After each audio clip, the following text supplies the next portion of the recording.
My name's Dan Sparaccio. Thank you all for coming out here tonight, especially the folks that weren't part of the Dash IF. We really appreciate your attendance. How's the sound in here? Good? Yeah. All right, so I host PDX Video Tech with Nicholas Bell here. We really appreciate you coming out. Just want to go over a couple items before we get started tonight, as we do before our meeting. So we're just going to go through these agenda items. So tonight is our one-year anniversary. We started this last December, December 6th to be precise, and you can see on the left there it's dark and gloomy, and on the right is our third meetup in the middle of summer, and it's nice and light. We had this at Alchemy the last 3 times, which is a little code school down the street. We're really happy to be here at AWS Elemental and super excited, so thank you for that. So PDX's 4th meetup, we're going to try for one in February 22. We're going to try 2020. We're going to try to get 4 next year, not just 3. We're going to work with a new format. We've typically had 2 speakers. It's been a little bit difficult to line up 2 quality speakers every speak up. So we're going to split it down to 1 speaker, bring a social component, networking component in, just like we did tonight. One big piece of news that's changed is we've taken down pdxvideotech.com simply because we have all these other solutions and there's no reason to keep up maintaining all these different points. So we're of course on meetups.com. That's our main site for organizing these. We are part of dmux.com. As you can see, we're part of the scheduling events that show up, so that's another place to see when events are coming up. You can always contact Nicholas or myself at pdxvidtech@gmail, and our social media is at pdxvidtech, which we don't use a lot, so it shows our age. So we will talk about upcoming events.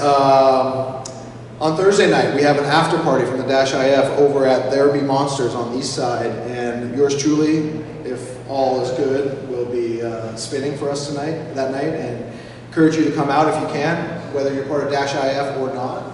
I believe it's open to... Yeah, and we're going to have a live saxophone jam on top of the mix, so you're much welcome. Should be pretty cool. Yeah. So if you guys are into awesome D&B and live saxophone jams and beer and wine, come on out. As well, you can see the upcoming events always on the DMUX event, and you can see there's a lot of things going on. We're part of the same group as these groups that basically have these same meetups around the world. We're excited to be part of that. So tonight's distinguished speaker is Zachary Cava from the video platform architect at Hulu. He's going to have a great talk to him. I don't want to spend the time talking myself, so I'm going to give it up to him. But first, we're just going to give some special thanks to Zach, to AWS, and to you guys for coming out. So I appreciate it, and let's get started.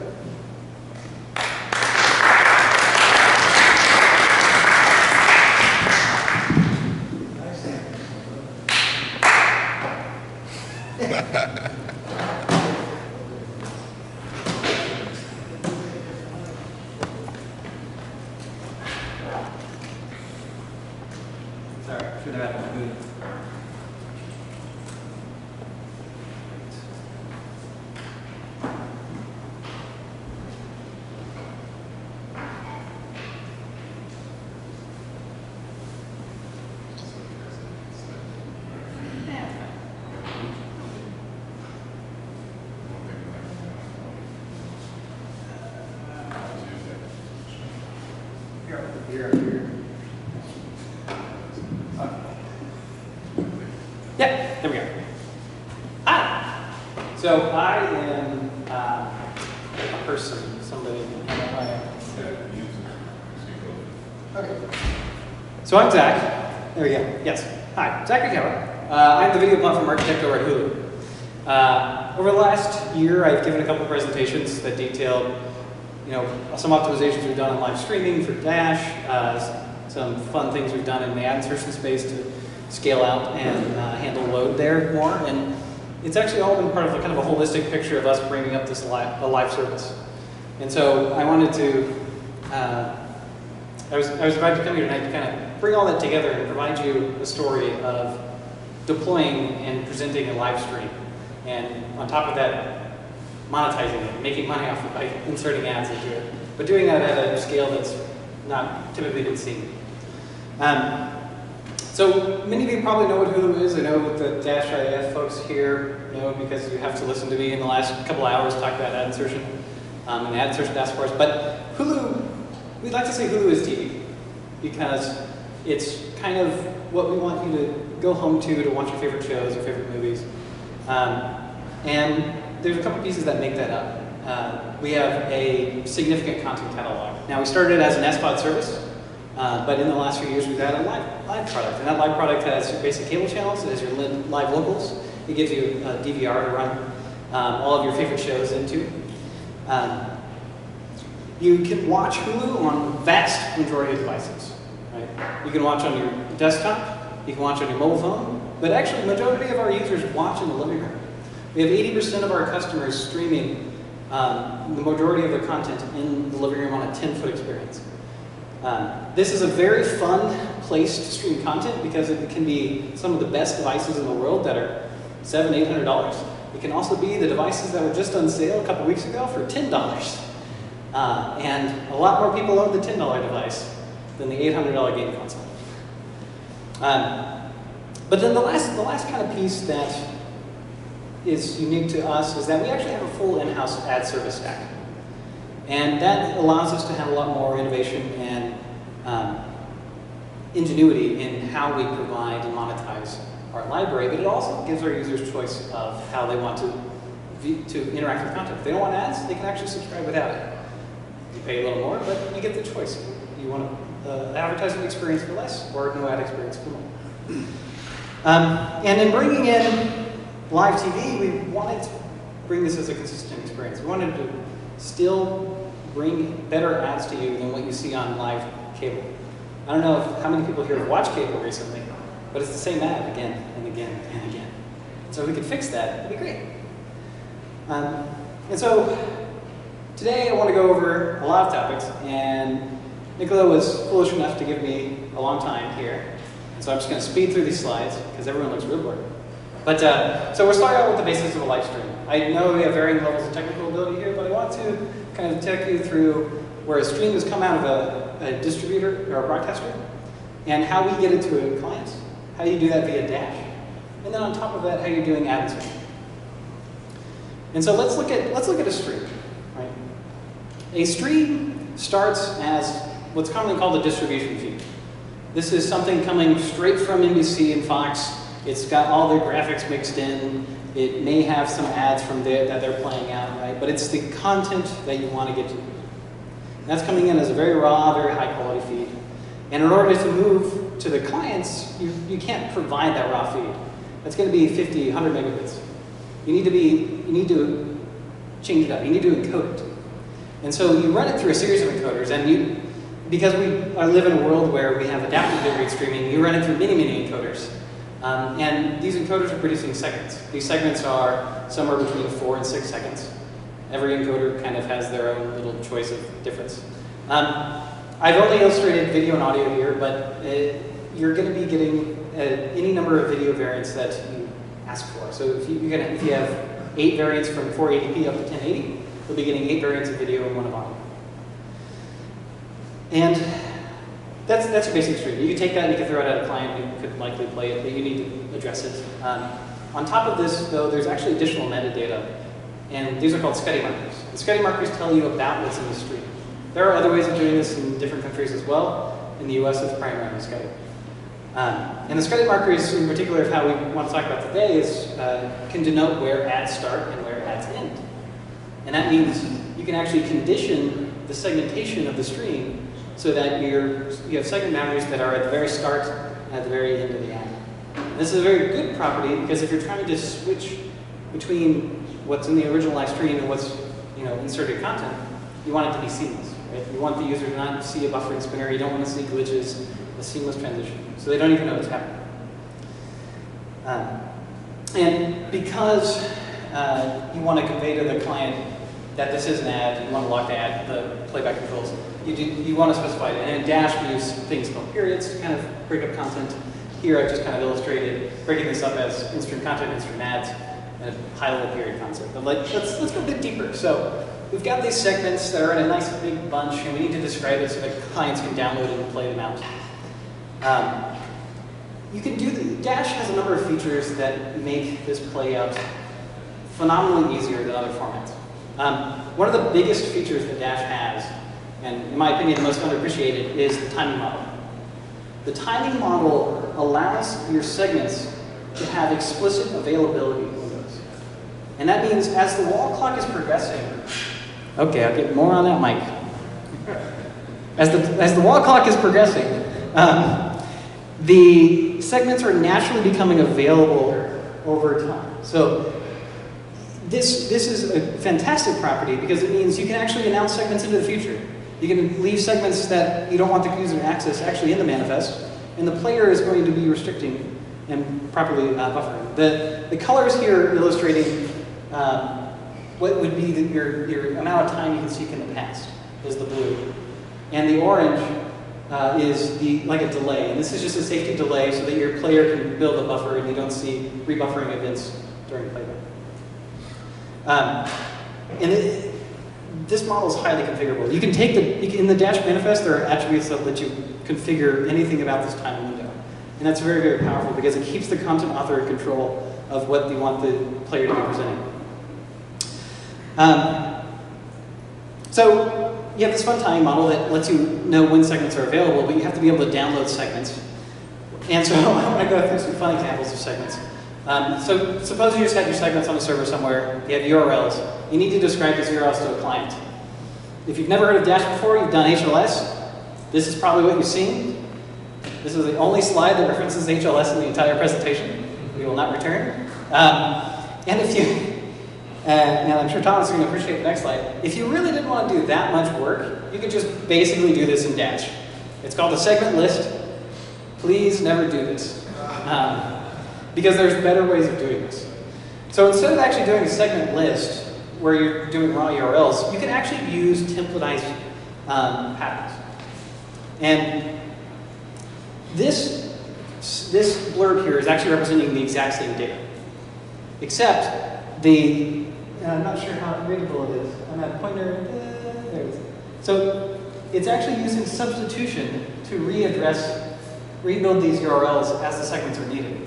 And because the timing model has helped you discover the anchoring of the segments into a wall clock time, you can arbitrarily find and download segment sets by just substituting into this URL. Far more compact. There is another way of specifying this, and it's called $time. This allows you to give an explicit segment timeline. If you have very consistent durations, you don't typically use this. But if you have variable durations or you want to have exact seeking, this is a common implementation. This is actually how we deployed this, and then we deployed this because we have non-consistent segment lengths. And if you have non-consistent segment lengths, number addressing is not very accurate, because number addressing is only going to give you one duration. And magically pointing somewhere over here. Anyhow, so I don't think transitions are. Oh, they are. Hooray! Cool. Yes. No. I'm kidding. What's up, Thomas? Now you're mixing the number addressing with the duration signal.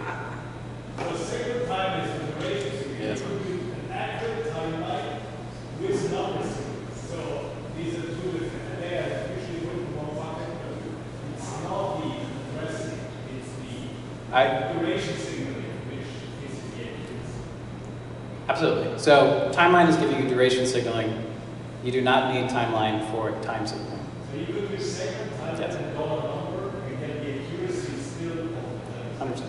Never give a presentation with the person that wrote the spec in the room. Because you have interpreted it wrong. No, it's a really good call. What I've oversimplified is common deployments that you will see, common configurations you will see out of packages. Right? But it is an oversimplification. Lost my place. Anyhow, other great thing you can do with Dash, you can do multi-CD and enable it very easily. So I said I wouldn't show you HLS again, but I'll tell you about it. If you want to do multiple CDs with HLS, you repeat variants and you change the URL. There has been a recent templating addition that you can do, but it's a little bit more complicated. So in Dash, you can actually just specify multiple base URLs. And player implementations can be built such that they reference multiple sources. The requirement here is that you provide the same segments across your CDNs. If you have half your segments on one CDN and half your segments on another, I don't know why you would do that, but this would not work very well for you. But those are just some of the basic Dash streaming pieces. And if you use only these, which is kind of some of the most basic configurations you'll find out of the box. You know, you pick up that great FFmpeg encoder. I don't know if Yuri's still here. No, he's not. Okay. And you ask it to make a dash manifest. You'll get something. You'll get most of these features. And so I want to show you an example from our production environment 3 months before we launched. It is, you know, we use multi-period because we're signaling content and ads. We had 8 video representations, 1 audio representation. Captions were in the video segments with CA 608. And we used 3 segment CDNs. And so here's 5 minutes worth of dash manifest. On page 1, we have our period definition, first adaptation set, which is video. Great. First representation, timeline, awesome. And going, and going, and going. Oh wait, there's the next representation of the video. And go, oh wait, many moments later, 36 slides to be exact. We get to the end, right? We've specified, it's not very compact. And but that's just default settings, right? In particular though, this is what we actually saw a lot of people deploying when we were trying to launch the product. And we're like, okay, that's almost 700 XML nodes. That's 46 kilobytes uncompressed for 5 minutes of content. We want to enable the users to seek all the way back to the start of their video. 30-minute show, okay. That's going to be nearly 250 kilobytes. An hour, 500. 3-hour show, which is a typical sports game, 2 megs. You have to download a full video segment for every manifest update that you want to do. That seemed a little excessive. So let's actually optimize that. Let's optimize that using dash mechanisms that exist. And so the big challenge with MPD or with manifest updates is that clients need constant polling. Now, if you have constant duration segments, I want to reiterate, you don't need to poll because the timeline can actually naturally extend itself with the timeline. I just don't live in that fun world, so we've had to find a way to do this better. And there are many, many ways to do it. And when you're optimizing, you have a choice, you have to make trade-offs. You can optimize the server, you can optimize the network, you can optimize the client. It's really easy to get resources on the server. It is not easy to get resources on the network, and you will never get resources on a client. And so we chose to optimize the network and the client together. And it's really important that we chose to do this together because it's very easy to say, well, gzip it.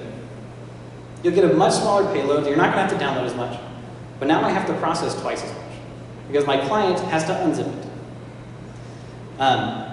And for reference, a number of small stick-like devices, if you were given manifests, even this size, could not run 60 FPS content anymore. Even with a parser all the way in C, and it was terrible. And let's not get into it. So let's optimize holistically. And the first thing you do is omit the T values. This is just purely parsing logic, right? But T values can be derived based on the sum of durations. Pretty obvious. But make it even simpler. Just omit the rest of them and use a repeat. If you have durations that repeat, tell it to repeat. Now it's important to note that this doesn't work when you have segments that are not of common durations. Now, Amazon Video and AWS Elemental have a great proposal on how to address this with a pattern, which is basically the package or the manifest generator can identify said pattern, throw the pattern in, and tell you to repeat the pattern. It works fairly close. The syntax is still being formative, so I wouldn't normally reference this, but I wanted to show you more ways this is improved. And the other side of it is, if you have aligned representations, there's no reason that you need to be providing the same information about segment, time, and addressing. They're all the same. They're aligned for a reason. So you can actually pull the addressing up a level. And instead of just having the $time, you also have the representation ID that's substituted in. Much more compact.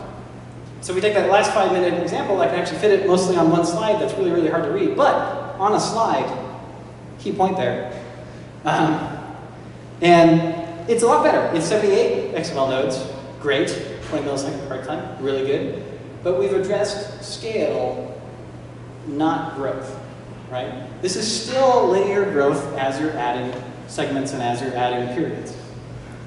And so the cost is accumulating over time. So the question we ask is like, what's changing across updates? And I kind of ruined it by going to the next thing, but what's changing? And the answer is the things in red. Everything else in those text blobs are the same, but we've increased the repeat pattern once and introduced a new segment address. So then we had this crazy thought. What if manifest updates only provided updates? Right? You only need to send the new, what if you only had to send the new information to the client about the stream that hadn't existed so far? And so we set some constraints. We wanted to only send new information. We wanted to keep the server in control of the timeline so that we can redirect users when we got to those ads.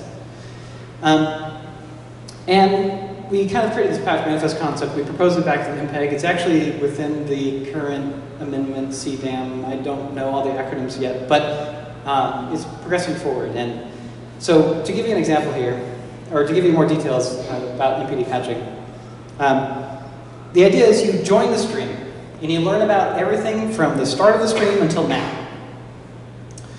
And in addition to that, you're given a link that says, hey, here's everything you know, but follow this link to get more information about the stream. Right?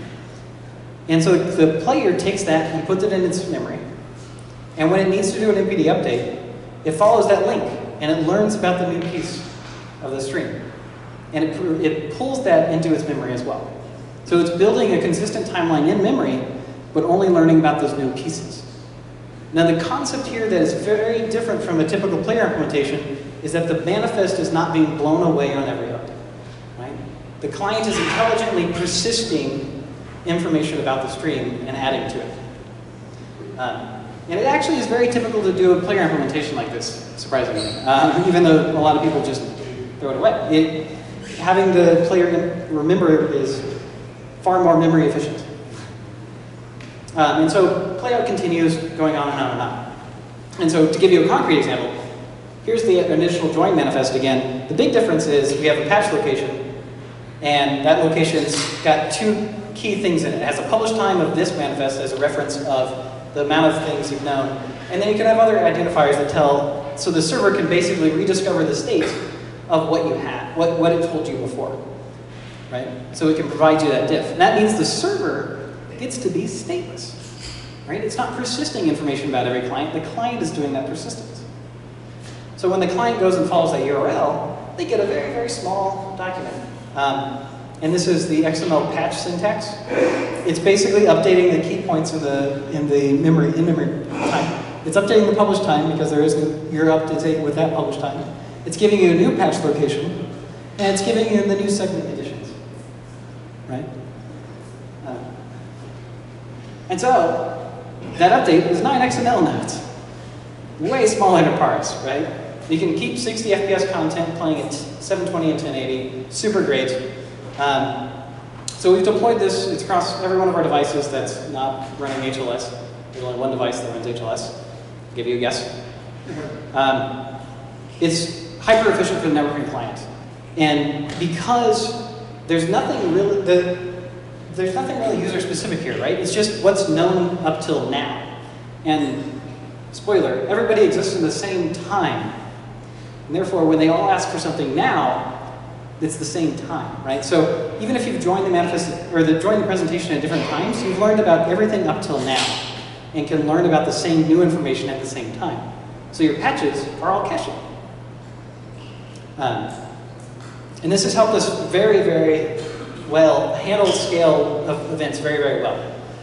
We got to some key learner events this year, particularly Super Bowl in February, and somebody said, "Are you worried about the manifest server falling over?" I said, "No, I don't care. You can put me on call, but it'll be fine." And it was. But the other side of it is the server's in control of the timeline. So if we, I don't know, say had to actually make money on this product with ad replacement, the server could tell you to go to some other stream and get some other information. And so let's talk about dynamic ad replacement in live streams. Anyone else need a drink? Okay. Sorry, all right. Okay, so we're back to the fun, colorful time model. We've got our video and audio. We've got periods breaking this up. And if I want to replace that in-stream ad with other ads, I basically replace that period.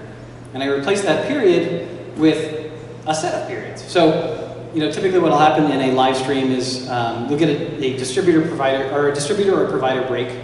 That break is going to be 60 seconds. It could be 2.5 minutes. But you don't typically have an ad that is 2.5 minutes long. You have a bunch of 30 and 15-second ads. And so you have a pod of ad slots. And each ad slot is a creative element, and that's a single asset, which is its own period. And so you basically just slurp out the original ad, throw in a new one, right? There's also a super fun thing with ads. They're called beacons. It's how you get paid. Beacons have to fire, and they fire out to a bunch of different people, and all those people come together to say, yes, I saw the same beacons, therefore you can have money. But in order to transmit these beacons, a very classic way of this has been the client also calls another URL to get a payload of beacons, and then has to align them. With Dash, you can actually just throw an event stream in, and have the beacons timed with the play out of the stream. So you can just fire them off as you see them. And so that's just kind of modeling those there. And so if you wanted to do one-to-one replacement, or sorry, if you wanted to do a single pod replacement in a stream, pretty easy. You can do the swap, nothing fancy. But that's not where the complexity is. The complexity is with user targeting. And I'm not sure how many people are familiar with user targeting, so I'm going to use a super fun example that took forever to get approved, and because of that, it is very arbitrary. But imagine saner parameters. So I have 4 users on a live stream, and they're watching Big Buck Bunny, and I'm a terrible person, and I've inserted ads into Big Buck Bunny. Never do that.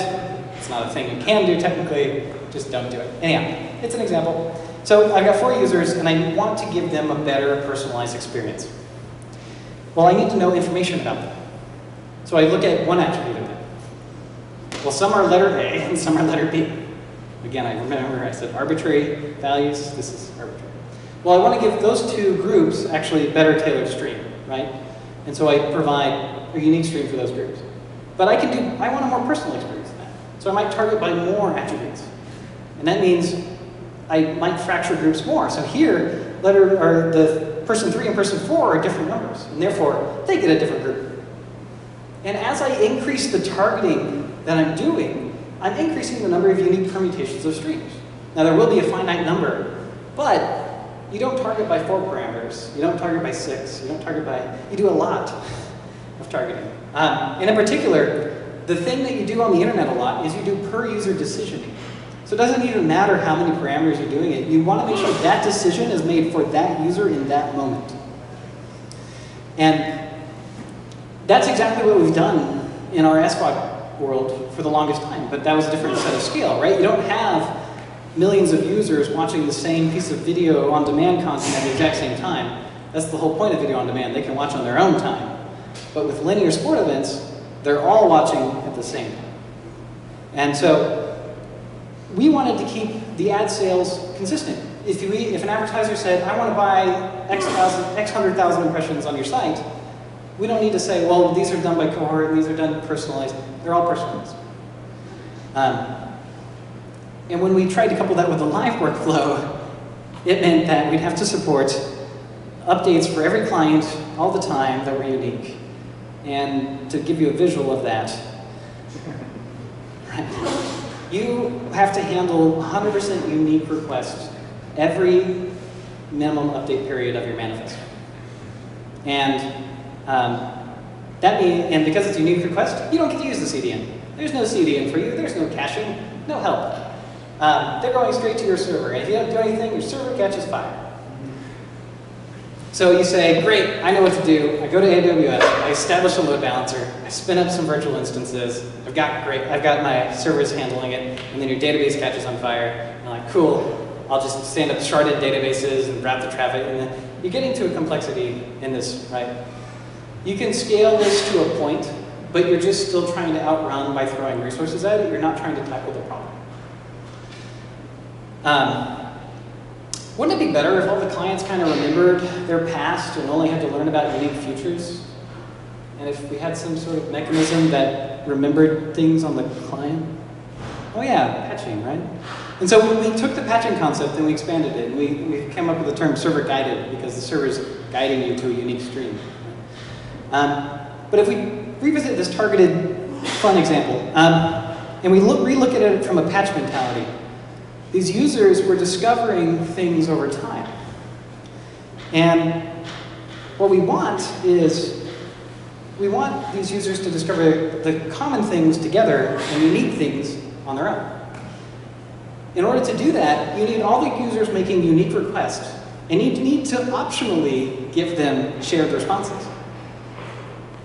But if you optionally give them shared responses, then the patch locations have to be shared, and therefore they can't make a unique request.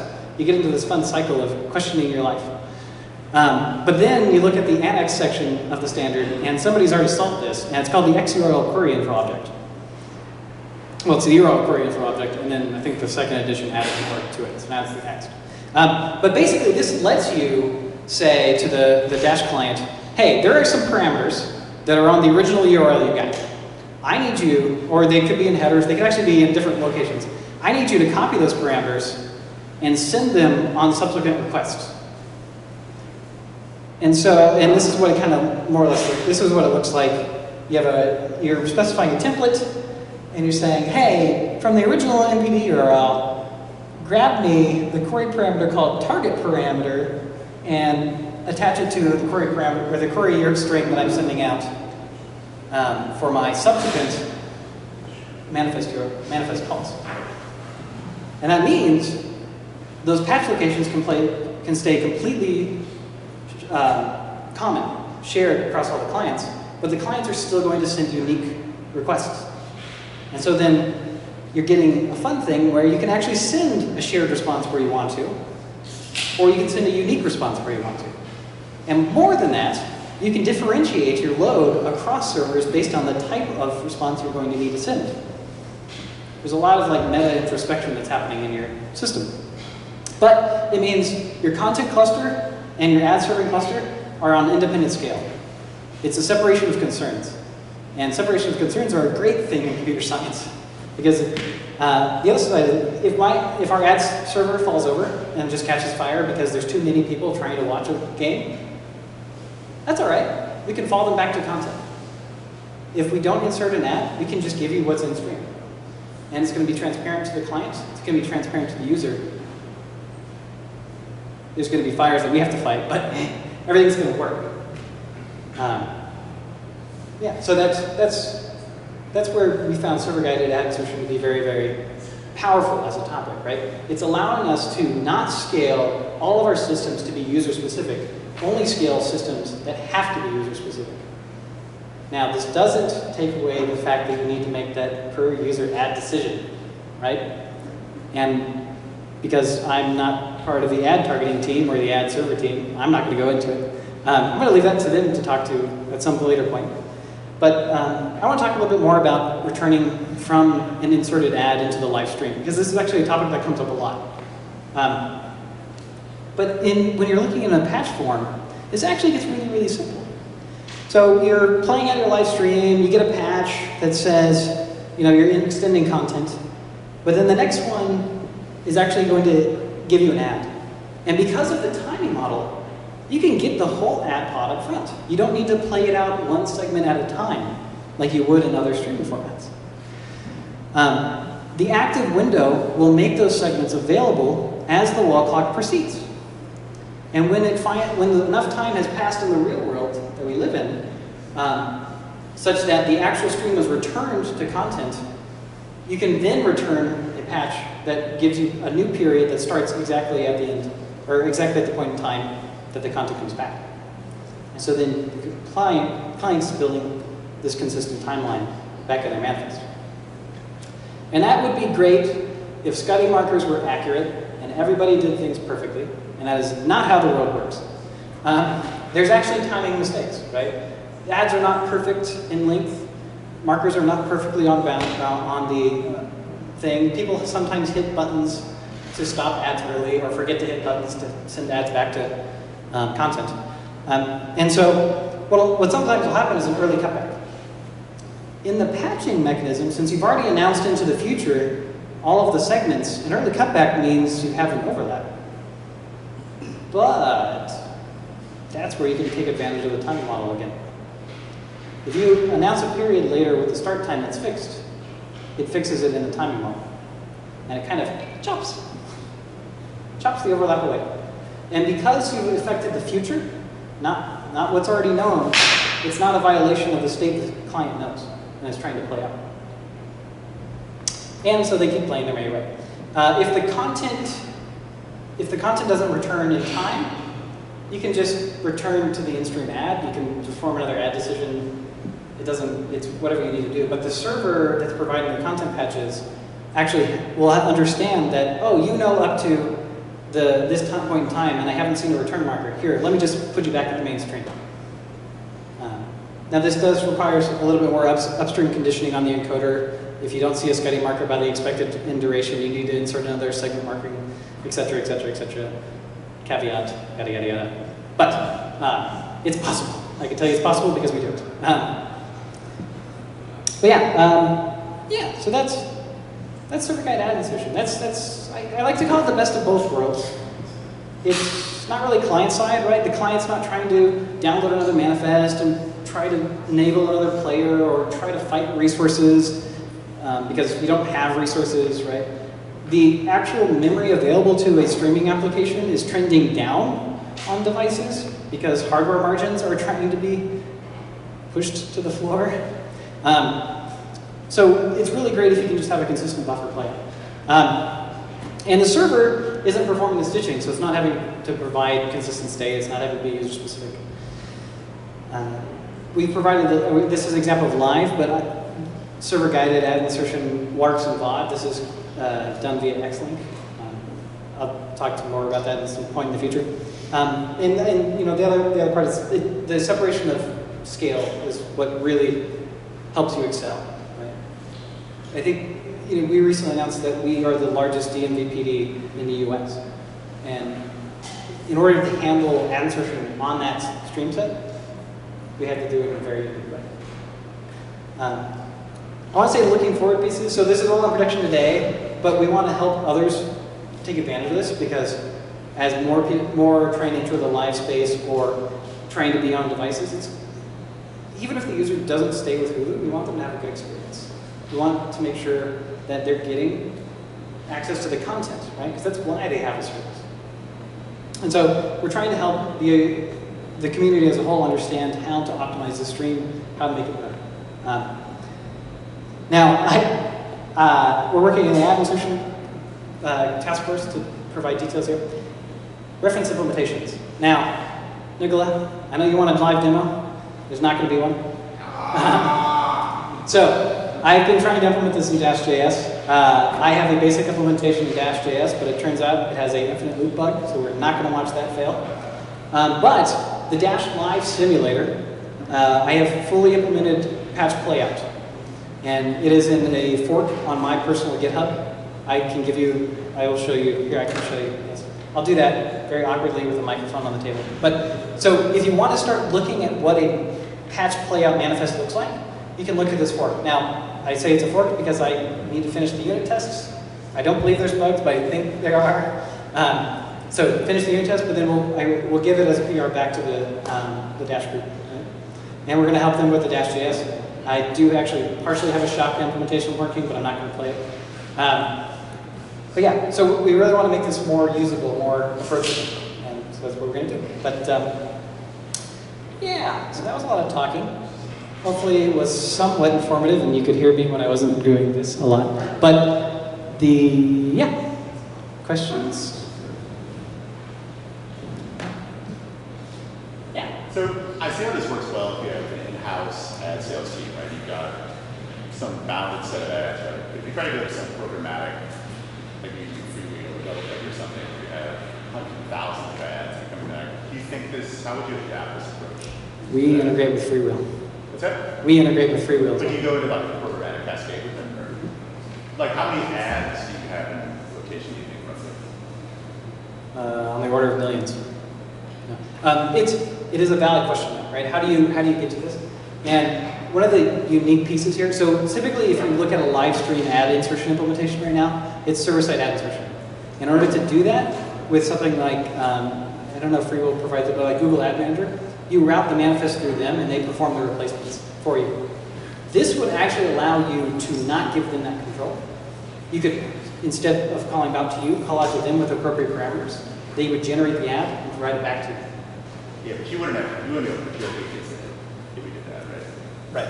It would be part of that flow, I guess. I don't know. But the other thing I'm trying to figure out is every client runs an ad is a unique set of beacons, right? They're per user. Yeah. They have funky little things on them like that. So you must make a call to the ads for each individual person. Yeah. But then somehow these manifests can be common in certain cases. So no, the ad responses are always unique to the client. So I missed that part. The ad responses are always unique to the client because of that beaconing problem. Yeah. Okay. So the part that you cache is the ad. The content side. The video. Mm-hmm. No, the content manifests as well. So if you have a spike of users that need to have updates to give an ad pod, right? And that needs to have a unique response. There are other ways you could handle it. You could predetermine ads for grouping sets, right? And provide content that are semi-cacheable there. But it's the way we decided to do it is we'll handle spike loads for those ad insertion events, but the majority of the time we're running a stream, we want that cache. Yeah. From a player perspective, can we benefit from this implementation on all platforms, or do we need to have a special access to some features on the hardware, or how does it work on the player side? So on the player side, this is purely that management of that timeline. So it's not introducing new special codecs, it's not introducing new parameters to the media engine. It's really just that manifest communication piece. And so majority of what people have likely deployed are JS players. There are native ones like XO, but those can all be implemented without platform-specific integrations. Right? It's purely the manifest communication that's been changed, which is a very interesting thing because it means you can very widely deploy this. Like I mentioned, we have it on a lot of our devices. A lot of our devices are using JavaScript-based players that we can remotely update. Cool. So how do you deal with ad blockers in this case? That's a great question. So the ad response has to tell you where to go back, where to get more information. If you block the ad, your stream stops. So it's a self-termination type prophecy. Yeah. It's kind of a fun side effect of this technique in life. But like beacons will get dropped by ad blockers too, right? Beacons will be dropped by ad blockers. That's something we always have to fight, right? Even in a VOD case. I unfortunately can't go into that too much. But yeah, generally it's impossible for them to wholly block the video content itself. Sometimes that's the most important piece. I'm curious, what team do you work on? Oh, I'm up at the platform. Okay, Yeah. cool. I was guessing ads, but never mind. Cool. Well, I'll be here. You can talk to me. But thank you to Elemental for hosting and the Portland Video Meetup. Cheers. Thanks, Zach.